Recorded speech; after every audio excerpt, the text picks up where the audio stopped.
You've all probably heard of Ichiran by now. Even if you haven't, you might recognize this peculiar cubicle-style ramen restaurant that is one of the 5 Ichiran original concepts. Also, way ahead of its time, Ichiran did social distancing before it was cool. Or maybe you have seen a food vlog where people order via this really extensive order sheet, or this original red sauce. Or maybe this K-Dama ordering system where you can order more noodles without saying a word.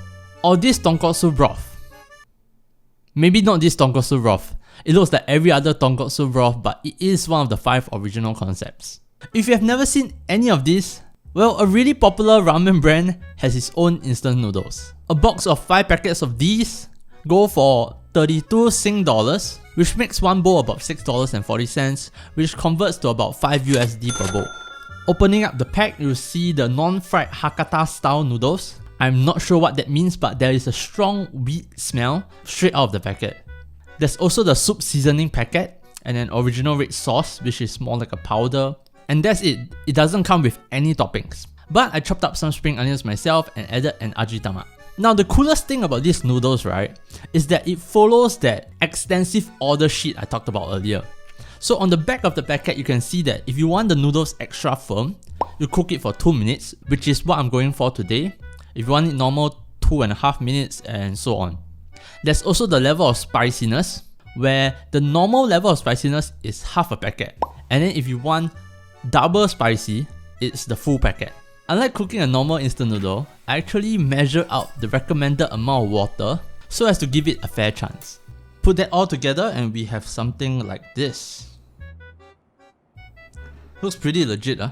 And I need to dive into this quickly. At their restaurant, they actually have a 15 seconds policy where they promise to give you the noodles no more than 15 seconds after it's done so that you get the exact texture that you ask for. So, itadakimasu.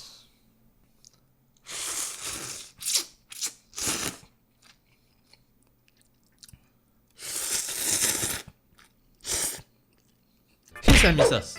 Hit number 1 is it's very tasty. It's seasoned really nicely. Normally when you have tonkotsu made into instant noodles, right, the taste is always a little off.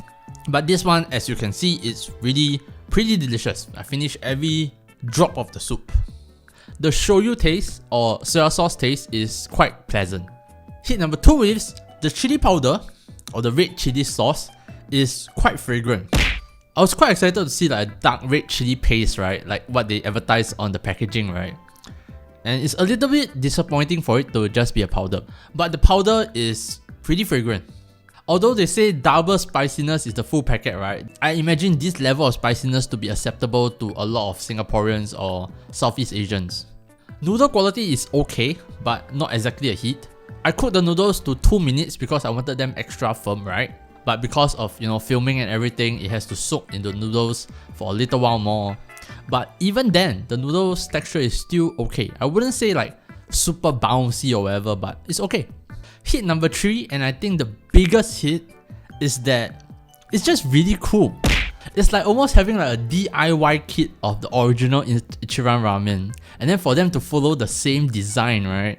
It's really cool for a foodie. It's like having Ichiran myself. Like the texture of the noodle is, you need to cook how long, and the level of spiciness that you can customize. I think it's a very fun thing to make. Misses, it's not really a tonkotsu. Like there is such a big gap, of such a big void of that richness of a tonkotsu. The broth, although tasty, right, is still pretty light, and it lacks that fattiness that tonkotsu is known for. This might be the biggest obstacle that instant tonkotsu ramen will face because of the price point. You cannot get that quality at this price point and with the limitation of being an instant noodle. I've never had Ichiran before, but I would imagine this is a far cry from the original.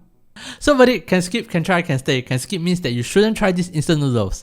Can try coming with a number means how many times you should try these instant noodles. And can stay means that it should belong in your instant noodles cupboard. And this is a can try too. It is a very fun instant noodle. I think the lack of that tonkotsu richness, right, is a really big minus at $6.40 a packet. Like this is almost as expensive as an instant noodle can get already, and yet I'm not getting a tonkotsu. I'm not getting anything close to a tonkotsu. It's more like a shoyu ramen even. However, considering that it's $18.90 in US dollar in Brooklyn and about $13 US dollar in Tokyo and Hong Kong, and that Singapore does not have an Ichiran outlet, $5 US dollar per packet for like a baby, I almost want to say knockoff version, is acceptable, I guess. If you guys are interested in trying this, I've linked a Shopee link in the description. Full disclosure, it is an affiliate link, which means that if you buy it from the link, I will get a small kickback. And that is also all I have for you guys this time. If you have enjoyed the video, be sure to like, comment and subscribe. Thank you so much for watching. I'll see you guys in the next video.